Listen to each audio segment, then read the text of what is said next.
Hello বন্ধুরা, আশা করি তোমরা সবাই ভালো আছো আর আমরাও খুব ভালো আছি। তো আজকে আমরা যাচ্ছি জংশন মল। আমরা এসেছি ধর্মরাজ মেলা দেখতে কাকিমার বাপের বাড়ি। আমরা এই বেলে মাঠে, তো এখান থেকে জংশন মল যাচ্ছে, এখান থেকে সামনে। তো আমরা জংশন মলে চলে এসেছি। তো চলো, যারা যারা জংশন মল দেখেছো বা যারা দেখোনি তারা জংশন মলের ভিউটা একবার দেখে নাও কেমন হয়েছে। আর এখন অনেকটাই চেঞ্জ হয়ে গেছে আগের থেকে। তো চলো দেখতে থাকো।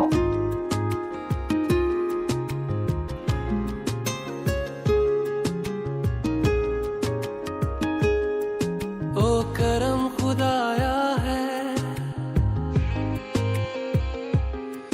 तुझे मुझसे मिलाया है,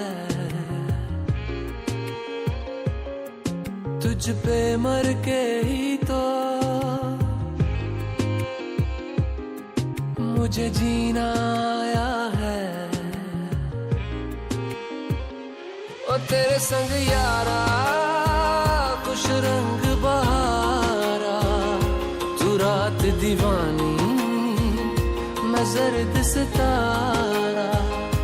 ओ तेरे संग यारा खुश रंग बहारा, मैं तेरा हो जाऊं जो तू कर दे इशारा।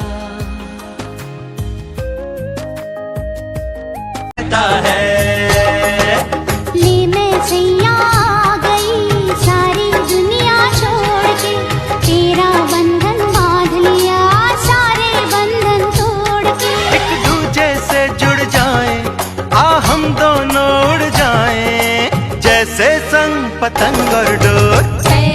ফাইনালি আমাদের রিল বানানো ঘোরা সব কিছু কমপ্লিট হয়ে যাওয়ার পর আমরা বাড়ি চললাম।